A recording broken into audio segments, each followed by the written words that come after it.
Neste lugar, vários profissionais foram capacitados para estarem nestes lugares.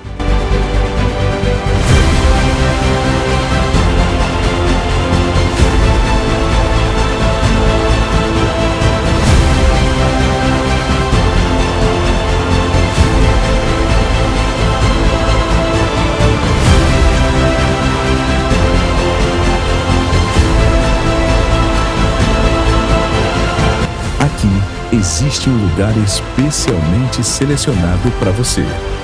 Vencer Singular Educacional. A educação muda você e você muda o mundo. Filho, não esquece de levar o casaco, hein? Tá bom, mãe. Te amo. A Apivida é medicina e odontologia inteligente para todo o Brasil, com inovação, tecnologia e acolhimento para entregar a saúde que você merece. Apivida, saúde pra valer. Ei, você, minha dileta leitora do Portal do Holanda, eu sou Humberto Amorim e olha aqui estou aqui outra vez, graças a Deus.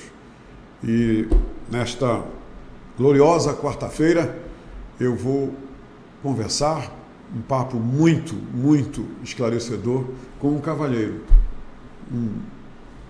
um economista que se manifesta suas opiniões sobre diversos assuntos amazônicos, até porque ele é um especialista em Amazônia, é um amazônida, especialista na Amazônia.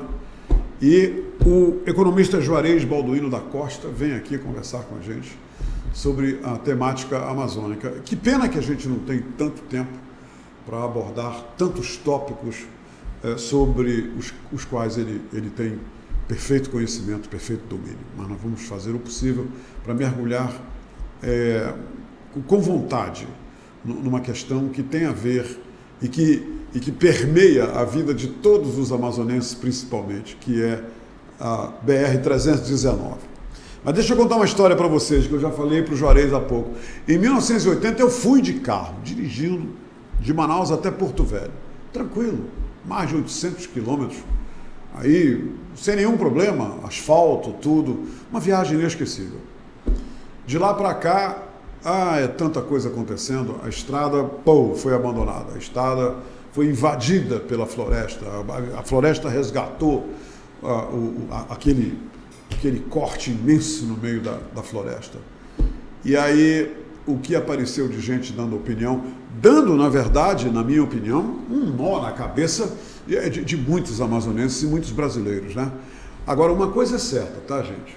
Até hoje, até o momento que eu vou conversar com o economista Juarez Balduino, Manaus continua historicamente, o estado do Amazonas continua historicamente isolado do resto do Brasil. Para chegar aqui, você vem de avião, para sair daqui você sai de avião, ou sai de barco, sai de navio. Inauguraram agora um voo para o município de São Gabriel da Cachoeira, e a coisa mais interessante é o seguinte: o avião a jato moderno leva 1 hora, quase 2 horas, 1 hora e 49 minutos, Manaus até São Gabriel da Cachoeira. 1 hora, aliás, vamos colocar 2 horas de voo até São Gabriel. E de barco você leva 5 dias. 5 dias de barco para chegar de Manaus para esse município. Então, bota isolamento, né? Imagina daqui para São Paulo, daqui para o resto do Brasil. Mas vamos para falar com o especialista, que é o que realmente interessa. Meu querido Juarez Balduino, seja bem-vindo à Hora do H. Que bom que você se dispôs a vir até aqui, nos dando o prazer da sua companhia. Muito obrigado. Eu que agradeço a oportunidade de podermos juntos compartilhar temáticas tão importantes e densas para o Amazonas. Então é um prazer poder dar essa contribuição. Eu acabei de falar um monte de coisas aí sobre a BR-319 e eu falei com o general Mourão, vice-presidente da República, antes da eleição, durante a eleição, né, a campanha, tudo. E eu perguntei: essa estrada sai, general? Aí ele respondeu como um franciscano, com uma outra pergunta. Ele me disse: Humberto, me diz uma coisa, a minha mãe vem de onde? Tu sabes? Ela vem de Humaitá. Eu digo: então não esquece disso quando tu pensares nessa estrada. Essa estrada vai sair, Humberto. Isso é algo que eu, inclusive, tenho envolvimento familiar, um compromisso familiar. A estrada até hoje não saiu, é um monte de história, a licença ambiental sai, não sai, é caçada. Agora, você fez um artigo, Juarez, no Centenário, Jornal do Comércio, no qual você fala sobre os atrapalhos da BR-319, aí dizendo que circulam narrativas sobre a BR-319, Manaus-Porto Velho, que só conturbam a discussão sobre a sua reconstrução. A obra precisa da licença ambiental a ser concedida pelo IBAMA, e aí tem uma celeuma toda, né? Mas você diz que o que você fez nesse artigo foi colocar várias perguntas e ir respondendo com não procede. Eu vou dar um exemplo. A BR-319 vai facilitar o escoamento da produção de grãos de Roraima. Você colocou não procede. E um outro você botou, a BR-319 vai facilitar o escoamento da mineração do Amazonas. Não procede. E vão aumentar significativamente as divisas captadas com o turismo no Amazonas. Essa aqui me deixou muito apreensivo, essa pergunta e a resposta que você deu. Não procede. Por favor. O porquê que todas essas 3 perguntas que eu fiz sobre que tanta gente acredita que procede, né? Na sua opinião, como especialista, não procede, Balduino? Então, no processo do licenciamento, esses temas não estão inclusos. Eles não fazem parte do procedimento licenciatório. No caso dos grãos e do minério de Roraima, lá no norte do Amazonas, eu inclusive citei entrevistas que o próprio governador Denários deu nas rádios de lá. E é uma coisa muito lógica, muito geográfica. Os grãos e o minério de Roraima vêm ainda para o Amazonas pela BR-174, são exportados pelo Porto de Manaus. Então não chegam a BR-319. Eles vão direto para os navios no Porto de Manaus. Os navios, e do navio vai para o Belém, vai para o mundo. Quando não é possível fazer isso pelo Porto de Manaus, se faz pelo Porto de Itacoatiara, que é a rota também ainda leste-oeste, de Manaus para Itacoatiara. Lá pegam também os navios que lá aportam para isso, de acordo com a logística do momento, do embarque, e vão também para o mundo via Belém.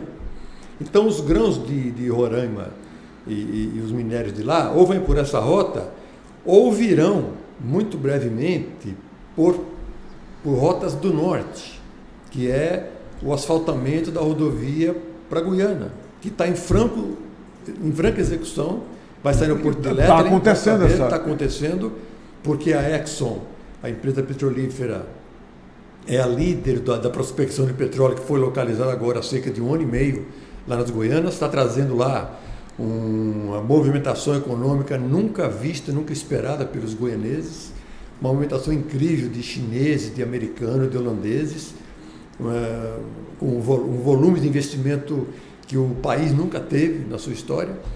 E lá vai ser feito então um asfaltamento que vai de lá sair para o Panamá. Então os minérios e os vegetais, soja, o milho, os grãos de Roraima, vão depois para o Panamá. Pegar a direção norte. Então, quando você compara essa situação econômica, geográfica e logística que já está acontecendo, em nenhum momento existe a BR-319. Até porque não ia se mandar grãos de soja ou milho para o lugar que nascem os grãos de soja e milho no Brasil, que é a fonte principal de geração dessa riqueza, que também é exportado para o norte e não pela BR-319 também. Vem pelo Rio Madeira, vem por outras vias. Então, por essa razão, a gente às vezes escuta, houveram aí depoimentos até do Ministério da Infraestrutura, de outros lugares, de que também seria bom para a BR. Talvez eu penso que seria para tentar fortalecer a ideia de que ela não precisa desse tipo de colocação para se viabilizar como estrada, né? Então, esses 2 itens estariam fora por questão da própria logística, né? E a divisão captada que eu falei aqui com o turismo no Amazonas, você falou não procede. Veja bem, o maior captador de turista no país e de maior divisa é o Rio de Janeiro. E lá, é o grande portão de entrada do Brasil, né? do Brasil é Rio de Janeiro. São Paulo tem também, mas é mais turismo mais comercial e tal. Mas o Brasil é conhecido no mundo como Rio de Janeiro, né? E lá, se você fizer lá a verificação, você vai ver que o grande volume de dinheiro que entra lá em dólar do turismo desse principal portal de entrada é transatlântico. São São turistas que são aposentados, são donos dos fundos de pensão milionários que fazem investimentos pelo mundo todo, são as pessoas mais abastadas que têm recursos para ficar 20, 30 dias fora. E que viajam aos milhares, né? 2.000 dentro de um navio. Navios aqui a Porto em Manaus com 3.000 passageiros. Sim, é verdade. Ou vem por charters aéreos, né? Lá ninguém usa estrada porque o turista também tem o seu prazo, tem o seu lead time, né? Ele precisa completar aquela sua visitação daquela forma. Os navios param 2, 3 dias no porto, 2, 3 dias no outro, tem trajetos pré-estabelecidos. Aqui no Amazonas, o grande vetor de turismo que nós temos visto ainda, e continua agora que a pandemia está passando, são os transatlânticos, que vêm por Belém, vêm pelo Rio Amazonas, aportam aqui, passam um dia, 2 ou 3, dependendo da programação do navio, e daqui vão embora para outras capitais do Brasil ou do mundo fazer. Eles não têm interesse nem em se utilizam de estrada, não tem cabimento. Esse turismo é complementado pelo turismo aéreo, que são pessoas que vêm para as pescarias, conhecer o Amazonas, conhecer o teatro, conhecer todas as estruturas turísticas. E são turistas que vêm via aérea, porque também não podem pegar um carro lá em São Paulo ou Minas Gerais e subir 2, 3 mil quilômetros por uma estrada, quando ela estiver pronta, e depois voltar mais 2, 3 mil quilômetros. Um turista vai ficar 6 mil quilômetros viajando. É um turista que não é o objeto do recurso financeiro que interessaria a divisão econômica de turismo do Amazonas. Por quê? O turismo que viria pela estrada, que deve vir e será muito bem-vindo, é o turismo mais doméstico, aquele mais ecológico, que não tem tanto interesse em gastar muitos dólares. É um turista que gosta de ir à floresta, gosta de andar muito, anda com a sua garrafinha de água, anda com a mochila, às vezes traz barraca, visita os lugares mais próximos. Então, esse turista é bem-vindo, sempre será bem-vindo, mas comparativamente a divisas em dólar para a indústria turística do Amazonas, não há comparação de que os transatlânticos e os voos charters vão representar ainda mais de 85%, 90% do potencial turístico, com ou sem estrada. Então a estrada, para resumir, por que ela não é, no turismo, o grande filão? Porque eu não tenho como impedir e nem tenho como reverter o acesso de turistas via transatlântico e via avião. Você também mencionou nesse artigo, Balduino, que o desenvolvimento agro do Amazonas em relação à BR-319 também não procede. O que a gente observou na visita, por exemplo, que teve aqui a comitiva de Porto Velho em 2015, na Assembleia Legislativa do Estado, veio para cá o pessoal de Vilhena, de Porto Velho, de Humaitá, veio o presidente da Federação das Indústrias do Estado de Rondônia também. Eles eram uma comitiva, né, de sul-norte, pela estrada, na época que era possível trafegar, na época do verão. E eles vieram também para fortalecer politicamente, para fortalecer em termos de mídia, tal, aquele momento que era um momento que era um daqueles momentos em que estava prestes a sair a licença, né? E na Assembleia haviam 2 deputados amazonenses. Eu estava lá, falei com um deles e perguntei: escuta, mas não é do interesse do Estado do Amazonas, da BR, e nós estamos aqui na Assembleia com uma caravana que veio por esse objetivo, falar em BR-319. Ele falou: realmente não se vê interesse do parlamentar do Amazonas naquele momento em estar prestigiando esse evento. Tinha mais parlamentares de fora. E do Amazonas só 2 representantes, 2 parlamentares. Um lá no celular, ocupado com algumas coisas, e o outro com quem eu conversei. E aí os discursos que se desenvolveram, né, nesse evento foram de que, primeiro, na época da vazante, o combustível que de Manaus abastece Porto Velho, que vem aqui da refinaria Sabá, tinha dificuldade de balsa. E aí Porto Velho tinha que se valer das estradas de São Paulo para vir de Paulínia o combustível. Isso encarecia o combustível. Então era um problema de custo econômico, o combustível que teria que ser suprido por Paulínia em São Paulo, ao invés de vir pela balsa do Amazonas. Então esse era um problema de custo que a Federação das Indústrias estava interessada em resolver com a BR, para evitar esse problema. Então era o interesse de Rondônia, não era do Amazonas nesse aspecto. Um outro aspecto foi de que hoje, naquele momento, havia a remessa, como até hoje a gente sabe, de um grande percentual de abastecimento de hortifruti, peixes e etc., vem de Rondônia. Vem de Roraima, vem de Rondônia, vem de outros estados. Porque o Amazonas não tem conseguido atender a demanda Sim. da capital de Manaus. Isso né? é fato. E esse fato já vem de algum tempo, naquela altura que foi colocado pelos nossos irmãos de Rondônia, era de que eles tinham alguma dificuldade, mas ainda estavam conseguindo colocar aqui o pescado, os produtos deles, em melhor condição do que o produto do Amazonas, que não tinha condição em virtude de vários fatores. Né? E a estrada ia melhorar muito essa condição de Rondônia, que ia conseguir colocar, portanto, com mais facilidade e menos custo, o que já vinham colocando naquela altura. Então hoje você vai aqui no supermercado, Humberto, você vai encontrar tambaqui a R$12 o quilo, Sim. R$13 o quilo, às vezes Sim. cai para 8. De onde vem isso? Não é do Amazonas. Né? Não, não é. Com a estrada se prevê, os rondonienses, os nossos amigos, nossos irmãos, que vai ser mais facilidade. Ora, então qual é a conclusão que a gente tem? Existem outras variáveis, evidentemente, mas a primeira conclusão é de que se o estado do Amazonas, no seu processo de produção agro, não tem conseguido ainda se colocar com preponderância para atender o consumo de Manaus, digamos assim, ou da região metropolitana, com as dificuldades que os rondonienses têm, que não tem estrada, com as dificuldades que tem nesse trajeto que não existe, com esse trajeto facilitado, vão ter eles mais facilidade do que o Amazonas. Né? Para abastecer. Para abastecer. Então eles já conseguem abastecer, já conseguem superar a logística e o custo comparativamente ao Amazonas, e a reivindicação nesse evento em 2015 foi de que eles vão ter ainda mais facilidade. Ótimo para o consumidor amazonense. E o desenvolvimento agro não vai se aproveitar disso. Vai ser lá. Vai ser lá, Porque, mais ainda. Né? Mais e outro ainda. fator muito importante que é geográfico. Né? Você pega as calhas do Juruá, do Purus, do Madeira, eles sobem do sul do país para o norte do Amazonas, né? Onde a planície se assenta, se afunda e sobe então do sul do país, do Planalto Central, do Peru, de outros lugares, os rios vêm para cá. Esses rios, essas calhas são todas paralelas entre si, sentido sul-norte, e todas perpendiculares à calha central do rio Amazonas. Eu tenho o Rio Amazonas lá em cima e as calhas subindo. Sim. Do norte eu tenho o Santo Antônio do Está, tenho o Rio Negro e os outros afluentes, que é ao contrário, vem do norte para o sul, em direção à mesma calha central do rio Amazonas, e também são paralelas entre si.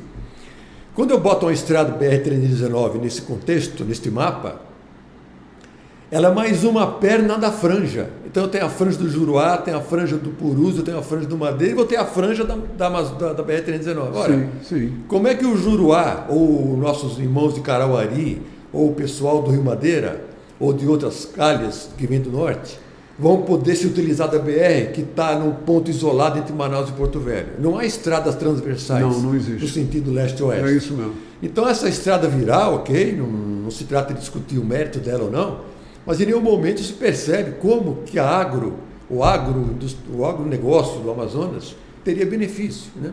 E olha aí, me diz uma coisa. E mesmo que ele tenha e consiga vir por essas calhas e chegar na BR-319, ele vai ter que descer a 319 e oferecer o seu produto agro, que já vem de longe, das nossas calhas, que centenas de quilômetros, concorrer com o mesmo produto agro lá de Porto Velho. Sim, que feito vende lá, do lado, É. com calcário lá, com fertilizante lá. Então, a visão que eu tenho é que é preciso rever essa condição de que a gente teria alternativas outras para ver como fazer para que o agro tenha aproveitamento melhor possível da BR. Tomara que tenha, mas esse esquema geográfico me parece que é um impeditivo. Né? Juarez, na tua opinião de especialista, o que procede então? Você acaba de abordar todos os não procede e com muita propriedade.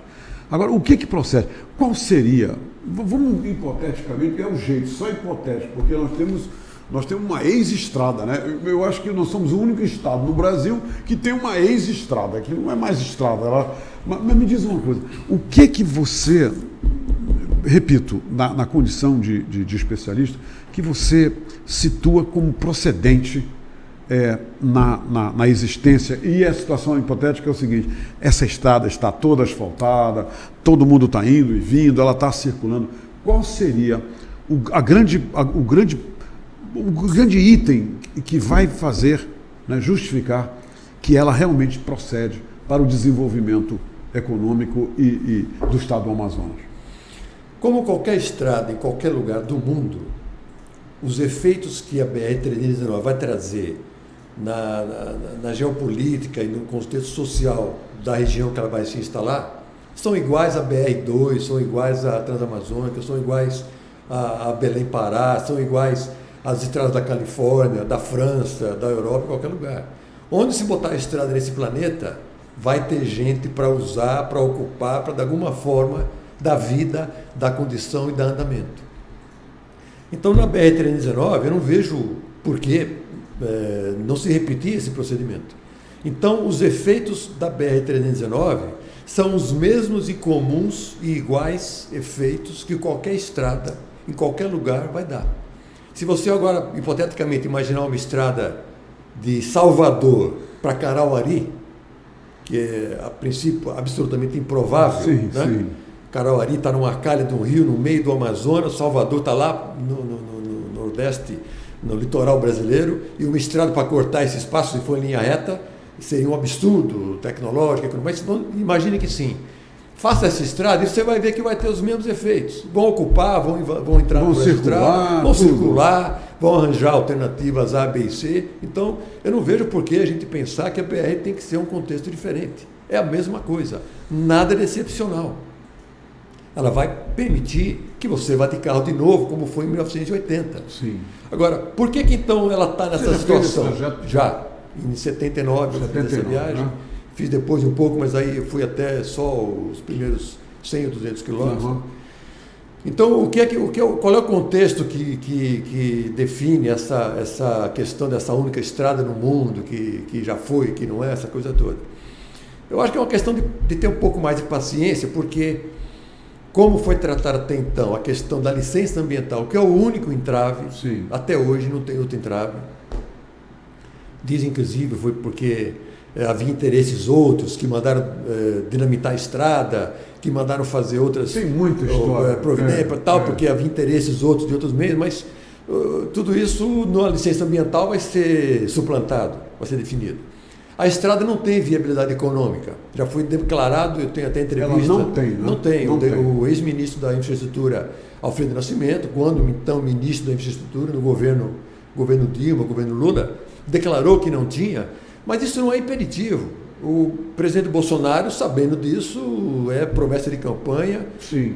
Vice-presidente Mourão já esteve consigo, sim, recentemente. E a gente que observa e acompanha o procedimento está em franca análise hoje no IBAMA, o licenciamento. O ministro Tarcísio Gomes, da Infraestrutura, preparou um aparato de informações técnicas e contratou empresas especializadas, fizeram um bom trabalho para preparar o RIMA, o Relatório de Impacto Ambiental. Já foi apresentado ao IBAMA em janeiro de 2021. O IBAMA, em 2020, aliás, no final de 2020, o IBAMA já analisou, já apontou alguns ajustes que devem ser procedidos em janeiro. Dia 30 agora de junho de 2021, o DENIT já devolveu as informações. Quer dizer, a coisa está andando, né, para acontecer. Solicitou, preparou lá tudo que foi solicitado. O IBAMA vai analisar isso mais algum tempo. As audiências começam agora dia 25 de setembro, vai ter em Manaus também. Audiências públicas, né? Audiências públicas já estão marcadas, já foram aprovadas. O Ministério Público Federal questionou de que ela deveria acontecer só depois da licença, mas o IBAMA achou que não seria necessário e até aí não vejo nenhum problema. Vão acontecer as audiências, a licença deve ser analisada mais uns 3 meses, 2 meses. Sendo aprovada, vai para as fases posteriores. Talvez não dê tempo de inaugurar com o Bolsonaro, evidentemente. É uma questão física, né? Você precisa dos verões amazônicos para isso, você precisa ter ainda todo o processo licitatório, o orçamento, o projeto. Isso, acredito eu, que a inauguração seria para 2024, 2025. Mas nada impede. Né? Eu vou guardar essa data. Aliás, esse ano, 1900... É a previsão. De tempo. Juarez Balduino, muito obrigado pela entrevista. Como você esclareceu coisas importantes e desatou muitos nós na cabeça de muita gente, inclusive na minha, tá? Inclusive na minha. E eu espero, obrigado pela companhia. Que até outro artigo que eu fiz, Humberto, que a gente, claro, vai inaugurar a estrada, mas eu espero que não seja com um buraco, com um vão de 10 quilômetros que tem entre a parte de Manaus e o Careiro. Isso hoje não se fala muito, não tem nem licença. Eu acho que já devia estar se tratando desse assunto, já devia se estar estudando como fazer para que na hora que fosse tratar, agora vamos começar com a licença ambiental da ponte, há mais 5 anos, mais 4 anos. Bem, né? Isso está faltando nessa pauta, né? Nós vamos voltar, você vai voltar aqui, nós vamos tocar nesse assunto. Vamos embora? Vamos sim. Podemos, né? Vamos sim, será um prazer. Juarez, muito obrigado. Eu que agradeço. Obrigado mesmo, de coração. Tá.